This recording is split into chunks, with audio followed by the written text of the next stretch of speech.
A schema is a building block of knowledge. It is how children organize and understand information. For example, a child has a schema for animals or schema for cars. Second, adaptation progress. This is how children learn a new thing. There are two ways. First, assimilation or using existing knowledge.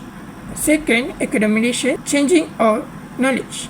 For basic tendency in thinking, we have three. First, for organization, ongoing process of arranging information and experience into mental system or categories. Second is adaptation process, adjustment to the environment. We have two, which is assimilation. Second is accommodation. Third one is equilibration process, the act of searching for a balance. We will be talking about two key ideas from psychologists, which is assimilation and accommodation. We all learn by connecting new things to what we already know. Imagine a child who has a mental category for horse. It has 4 legs, a mane, and a tail. When she sees a zebra for the first time, she uses assimilation. She fits it into her existing horse schema and calls it a horse. But then she noticed the stripes. This new information doesn't fit perfectly, so she used accommodation. She changed her understanding and creates a new mental category for zebra. So, assimilation is fitting the word into our current knowledge. Accommodation is changing our knowledge to fit the word. Let's talk about the first stage of Piaget's theory, which is the sensorimotor stage. Infants learn about the word purely through their sense and actions, such as tasting, touching, looking, and listening. The key achievement of this stage is something called object permanence. This is the understanding that objects and people continue to exist even when they are out of sight. For the second is about the pre-optional stage. This stage is when children start to develop a mental operation, but their thinking is still not logical yet. We see about the symbolic thinking. Children begin to use a word, picture, or object to represent things in the world. For example, a child uses a block or pretends is a car. Second is about the egocentric thinking. Children at this age see the world only from their own point of view.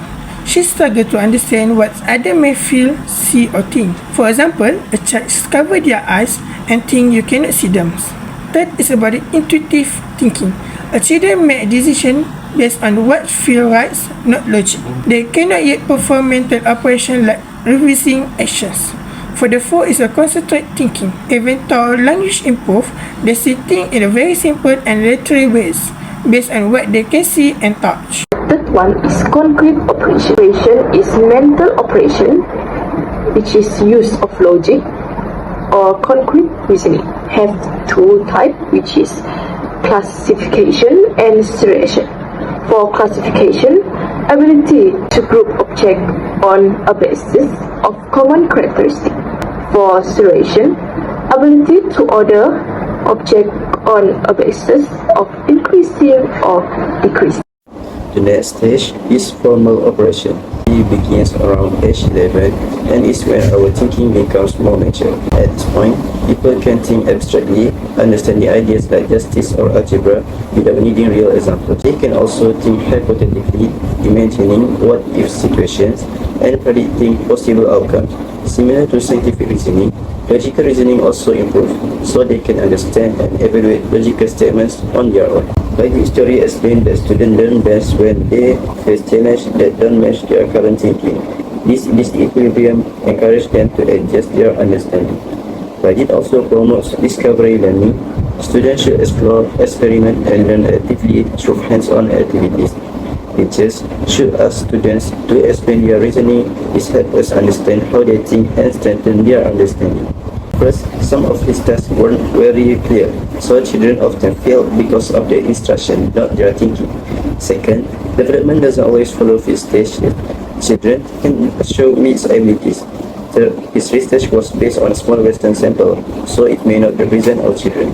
He didn't consider how culture, environment, and daily activities shape their development. In short, his theory is helpful, but it doesn't fully reflect how differently children grow in real life.